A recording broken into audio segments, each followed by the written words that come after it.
to AEW Weekly Wrap Up. I'm your host, Ethan Black. Today we're going to talk about, these past week's shows and also preview the upcoming shows in a Ring of Honor, the usual stuff. But before that, I'm going to give you updates on Gates and Lance Archer as they're part of the 2020 World Tag League tournament. So Gates are in A block where Lance Archer is actually with Alex St. known as Monster Sauce in B block. So they actually got Japan on Sunday, November 19th. So I'll start with Gates, then I'll go back to Lance Archer. So on New Japan World Day 9, Gates Agony, Tino, Yuta Nakashima, they lost to DMDK's Kusei Fujii, Mikey Negotiate Hayes at 10 minutes 55 seconds. So the beginning of Day 1 of World Tag League, Gates Agony lost to DMDK's Mikey Negotiate Hayes at 10 minutes 52 seconds. Then on Day 2, they were not in tournament action. They were in the undercard tag. They defeat Oscar Lube and Tagwa Hama at 6 minutes and 21 seconds. Then on November 23rd, they lost to Chaos' Tomohiro Ishii and Toriano at 10 minutes and 3 seconds. Then on today's show, November 24th, they were part of the undercard as a team on Yuta Nakashima again. Then they lost to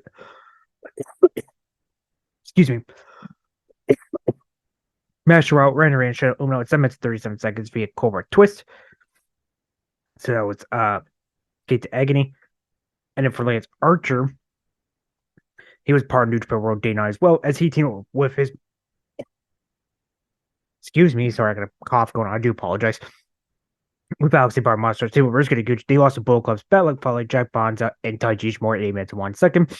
So then on Day 1 of World Tag League, he teamed with Alex and Minoru Suzuki and Eugene Nakam, and they defeat Bull Club again, but this time it was an 8-man tag. It was Fale, Ghetto, Jack Bonza, Taiji Ishimori, 7 minutes and 8 seconds.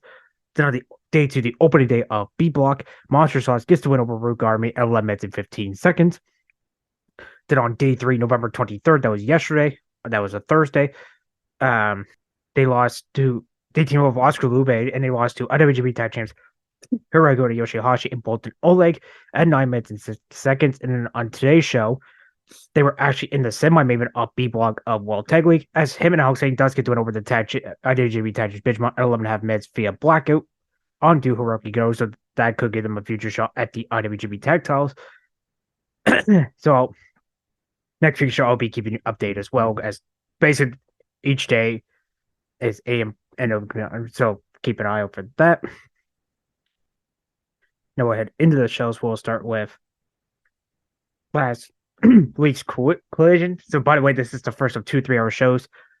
They did it on a Friday because they had Full Gear on Saturday. So we start with AEW Collision episode 23. So the 2 dark matches before they went on TV from California and Anglo, California. Jack Cartwheel defeating Serpentico and Powerhouse House defeating Sonico. So the actual show starts with Miro defeating Dylan Gishty at 10 minutes and 8 seconds via game over. And tag match, the Kings of Black from Brody King Malachi Black defeating the boys Brandon and Brandon take 2 minutes and 10 seconds. And then TNT title number 1 contenders for the 4 match, Trent Barrett defeat Brian Cage, who is 1/3 of the Real 6-man tag champs. Pentagon Jr. and Commander at 10 minutes and 34 seconds. Warlord defeating Evan Davis by reference at 56 seconds. Dex Hartford's Rouge entered the no contest 14 minutes and 4 seconds because Ricky Starks came out and took out Rouge. Technically, Dax should have won by DQ, but Tony Khan made a no contest. Buddy Matthews defeats Wheeler at 13 minutes 39 seconds via curve stomp. And the main event was a tag team match. Women's champion Hikaru Shida and TBS and Chris Statlander defeat Ruby Soho and Soraya of the Outcast at 10 minutes and 34 seconds via Katana on Soraya.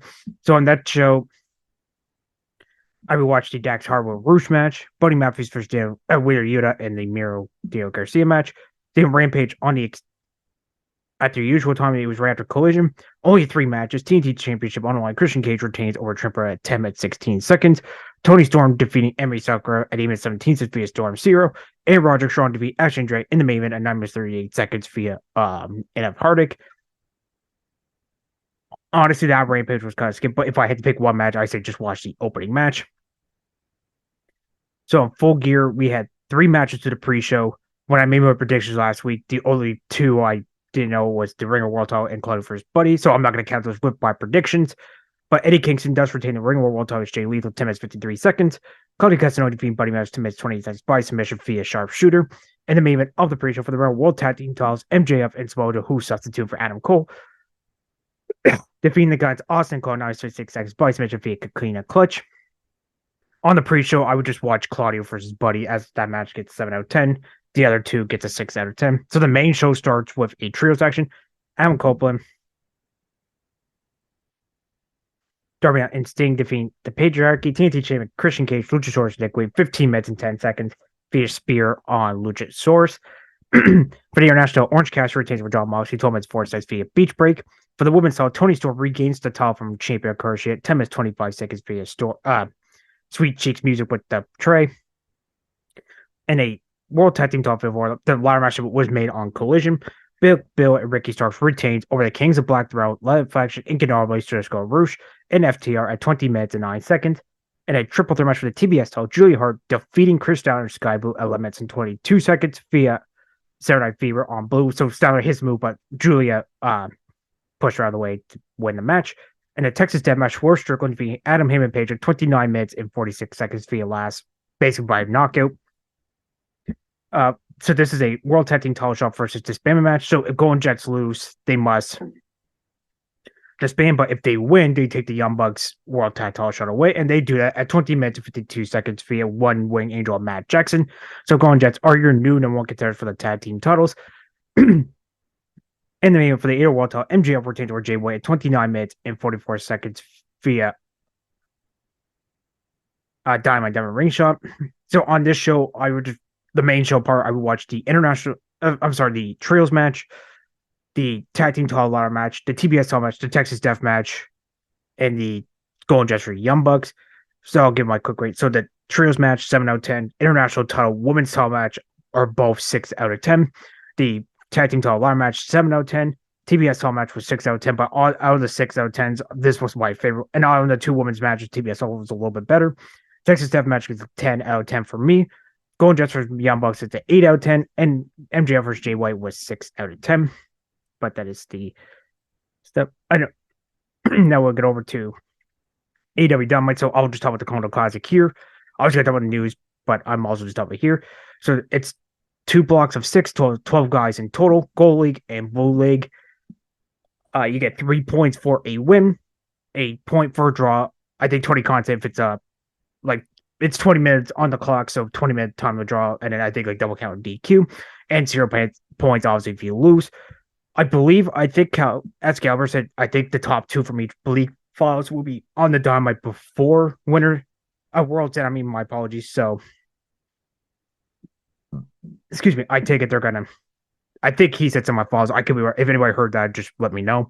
So in the Gold League, we had Swerve Strickland, Jay Lethal, Jay White, Roosh, John Moxley, Mark Briscoe. And in Blue League, we have Eddie Kingston, Bryan Danielson, Brody King, Andre Alito, Claudio Castagnoli, and Daniel Garcia are the 6 men in the Blue League. And by the way, they did the drawings on the day of Dynamite, honestly, which was kind of dumb. They should have just did that last week or something. But by the way, when Kingston said he was going to defend both titles for every match of his block. That's actually not happening. Tony Khan said that's basically he shot that. They backed that statement up pretty quickly. But yeah, so Kingston will not be defending. And then obviously the finals will be at World's End on December 30th. So we're just going to jump right into it with AEW Dynamite. We kick it off with our first of 3 Continental Classic tournament matches. Swerve Strickland gets to win over Jay Lethal at 13 minutes and 51 seconds via Swerve Stomp. This was actually a pretty fun match. I just went 6 out of 10. And honestly, so I'll just, for Gold League, do only 3. Basically, I got 3 coming out of this block, and I have 3 coming out, basically half of the block. For Gold League, I can see Swerve, Jay White, or John Moxley coming out of Gold League. From Blue League, I can see either Bryan Danielson, Eddie Kingston, or Bryan Danielson, Eddie King, or Claudio are really the top 3 I could see. But my 2 dark horses, I'll give you for Gold League, I could be Roosh or Mark Briscoe, and then for Blue, Brody King or Dale Garcia. Or Andre Elo, actually. But yeah, but this was a fun match. Just won 6 out. And by the way, there's no interference at any of these tournament matches, by the way, so that's a good thing. And then Renee gets back to International Orange Cassidy, FTW Champion Hook, and Cushers about to talk about their trios match later in the show. Cassidy was going to make his announcement, but we were basically makes fun of how Cassidy beat Moxley full gear. And he has to forget about Shabbat Wawa's bigger title, and he said to watch his previous match with Lee Moriarty on Ring of Honor, which I'll talk about at the end of this episode. And then Cassidy was going to make the announcement, but Renee told him that he was out, they were out of time. And then MJF and Adam Cole make their way down to the ring, better than you, baby.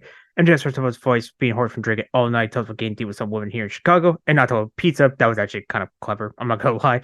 Before he says he learned in 30 minutes that Jay White's truly one of the best professional wrestlers in the world. However, nobody is on the level of the devil. Names out accolades. This is how the youngest and greatest 8 world champion world. And then Cole gets a mic because he's happy to still be one tag team champions. And they said they had a little help from Samoa, but he said he has a long road ahead of him before he can step back in the ring. And he said that come back to be the best he ever be. He talks about worry about MJF to excite people gunning after him, and the devil's and his goons. Then MJF does cough Cole, but we see the lights go off, and the devil appears on the screen, but he starts laughing. And then I didn't even notice this till excuse me, next day. I'm getting over a cold, that's why I keep coughing, so I do apologize. I see that Soul Monsters Dynamite stream, I guess, like Cole put his hand in his right hand pocket, so I mean, it could possibly Adam Cole be the devil. But Smoke's music hits and he hits to the ring and he tells Cole, "Oh man, make sure it gets to basically he's asked for his title shot." And then MJF tells Joe to back of his breath, and he basically they censor, but you can tell MJF basically told Joe to get below, so he grabs him and then Cole had to beg him stop. So basically, he had to convince him to give him the rematch, and MJF said he won't be the only Ring of Honor to be in Chicago twice. Top of CM Punk was the other one, and then he wanted to do the top match on Dynamite, but Joe said absolutely not because he said MJF will cry and complain that he wasn't 100%, which I mean he's not fully wrong about that. And then he basically issued a challenge for the title match to be at Worlds and on December 30th. So MJF accepts. That was first the whole segment. And then we go to the trios match. International Orange Cassidy, FTW Champion Hook, and Kaishiri Shibata gets the win over Angel Parker, Matt Menard, and JK are 8.5 minutes by submission via Rev Rum on Parker. But before the match, Orange Cassidy, the Thanksgiving surprise was the return of Danhausen. We haven't seen Danhausen since Revolution when he, I think it was a shoulder or knee. I can't remember which one. It was one of those two. I knew he torn something in his body. I just can't remember, so I do apologize. Yeah, this match was just there. I could just want 5 out of 10. I did get a laugh where Hook had Menard in the Red Rum and then Shibata had Parker in the sleeper, and they realized they had to switch both because Parker was actually because Hook had Parker and Angel Parker was not the legal man. Matt Menard wasn't the legal man. So basically, Shibata had to give the legal man to Hook and then vice versa. And also Danhausen getting Jake Hager's purple hat back and then cursing him. But I mean, it wasn't a bad match. It was just fun. I just went, like I said, 6 out of 10 as well. And then backstage, Renee begins with Adam Cole says they can't wait to see him back in the ring. And then he's proud MJF's taking his word as we see Kingdom and Roger Shaw roll in. And said he's sorry he missed Cole on Saturday. And he asked where he was on Friday. And then basically Cole told him to shut up and said he's not his best friend anymore, didn't leave him hell alone. And then Roger Shaw looked defeated. And then we get the patriarchy, make our way down the ring. And then Christian Cage said that him and Nick Wayne did not lose that match of full gear this past Saturday, but Luchasaurus did. Tells him go on his knee, and then his new name is going to be Killswitch, which they actually did update on the AEW website. Actually, you know what? I'm going to be I don't know if this is a hot take or not. I actually kind of like the name Killswitch better than Luchasaurus. And then, first Dumb took a knee. It's Luchasaurus did refers to first, but Christian calls him dumb and forces them. And that's why he said Luchasaurus. And then Nick Wayne immediately gets on his knee, and Christian Cage told him to get on his feet. And he never did, as he's special and Golden Boy. And basically, Nick Wayne keeps his name basically knows to Prodigy Nick Wayne. And then all of a sudden, actually speaking, the Waynes, Nick's mom, around 7, Shayna, starts playing as Christian asks why she's doing there, and he calls her a terrible mother, being embarrassed by Nick being a waitress, can't get anything, and then it's a good thing Nick's dad was dead. And then basically tell her to leave the ring so she go clock and do her shift at Denny's, which I don't know why I found out. Christian Cage is such a great. If I was doing if I had to do like big heel, top heel of AEW 20. I gave it to Christian Cage, honestly. And Luchasaurus, so basically, it wasn't official until I think yesterday. I believe they made that official, but I'm just gonna say Luchasaurus for right now. And then he gets in the way, and then basically Christian slapped him and threatened to take the mask off him to show his face. And then so he shoves him and knocks Shane down. Nick's frozen, and he told him to get a chair. He's gonna do a chair, but Adam Copeland. Oh, sorry, he wasn't good, so he gave a chair to Luchasaurus. Luchasaurus didn't do it as he hesitates. So Adam Copeland's music hits, and he runs down the ring and takes out Nick Wayne. I did like this, but honestly, I found it kind of went a little too long, for my opinion. Like they should have cut a couple minutes, but I don't know. It wasn't a bad segment overall, but honestly, I do like the new name for Luchasaurus. And then we go backstage. Renee Paquette is with Anna Jay. And Bernard's that's girl of Angel Barber's girlfriend Ruby Soho. Jake Hager's meanwhile yell about Danhausen in his hat. Before Anjay screams that she just wants to wrestle and asks if they're here to help her or hurt her. Before Angel gets a phone call from Ruby Soho. And then before Anna asks him if he's in the corner, and Angel said he was.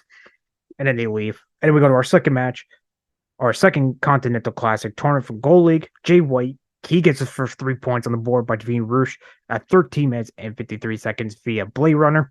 I actually really enjoyed this match. I just want to say my only complaint was the low blow.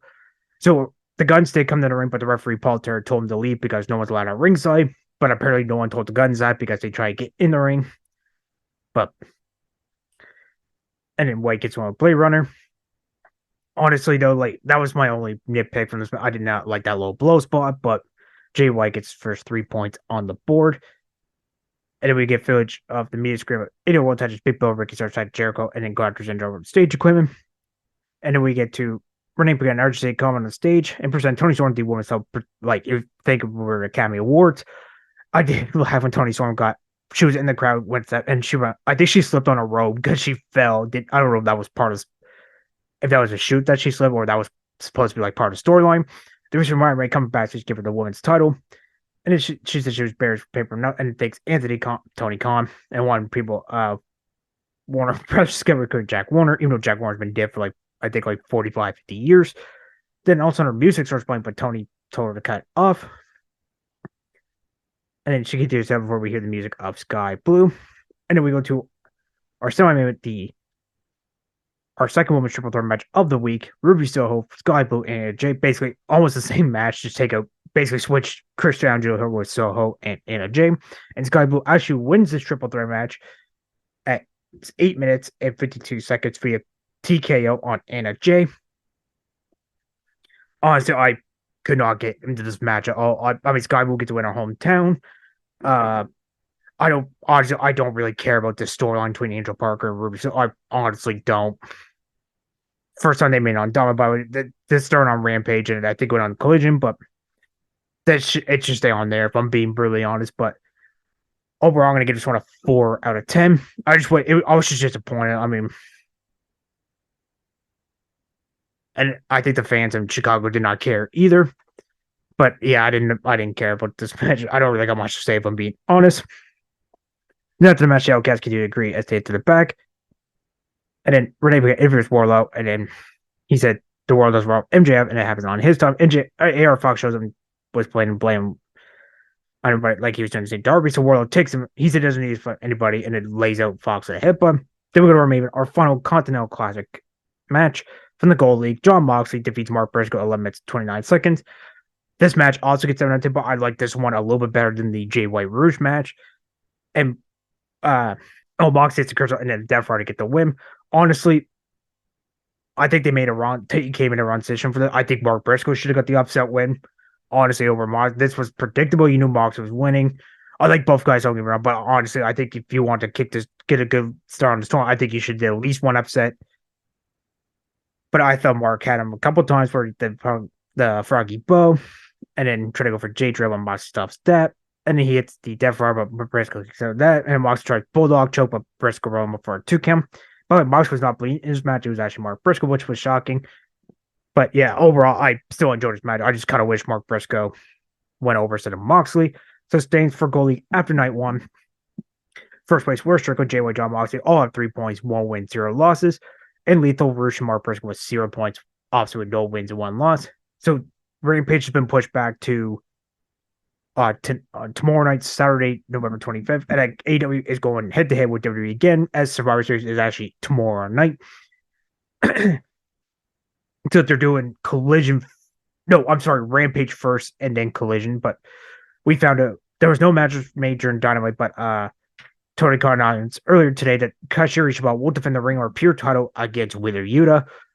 That was the only match made official for Rampage so far. Then on Collision, after Rampage, the only two matches we have made official are the two Blue League matches of the Continental Classic. Eddie Kingston versus Brody King and Claudio Castagnoli versus Daniel Garcia. And World's End card made so far for December 30th.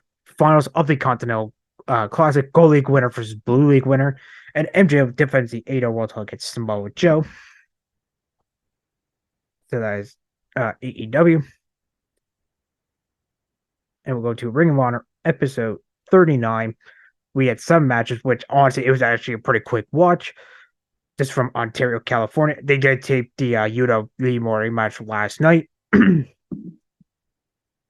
past Wednesday on Dynamite. So basically all last week with the exception of the Yuta Moriarty match. But opening match, Pure title, Kazuchika Ishii retains a return for 8 minutes and 26 seconds. First off, 3 Fatal 4 matches from the women's side. Will Knight going to be Demonte, Kira Hogan, Trish Adora, 5 minutes and 1 second. Ethan Page between Tony Nese, 6 minutes and 13 seconds.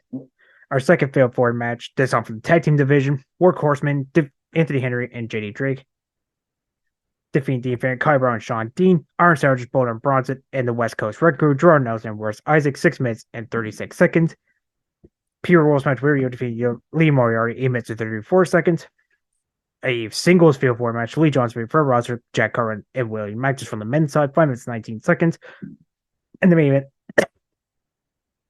Mira Shafir, Ron Rousey, Women's Shame, Athena, and Billy Stark, 16 minutes by submission. Honestly, on this show, I say watch the whole show, but honestly, the women's tag main event was the match. This was a rematch for Wrestle Revolvers on Real last Thursday, but that ended in no contest. But it's funny, they promote Rousey coming in the Ring of Honor, and then Athena Billy Stark issue an open challenge, which basically set for both, but that was weird. But anyway, that's the show for this week, guys. I'm your host, Ethan Black. I'll be back next week to keep you updated what's going on with Gates and Lance Archer New Japan, and also the usual AEW Ring of Honor stuff. Have a good weekend and stay safe. Thanks for listening to the WWE Podcast. Don't forget to subscribe on your favorite podcast app so you don't miss a show, or head to WWEpodcast.com. And for all of these shows ad-free, head over to patreon.com/WWE Podcast. Until then, we'll see you next time.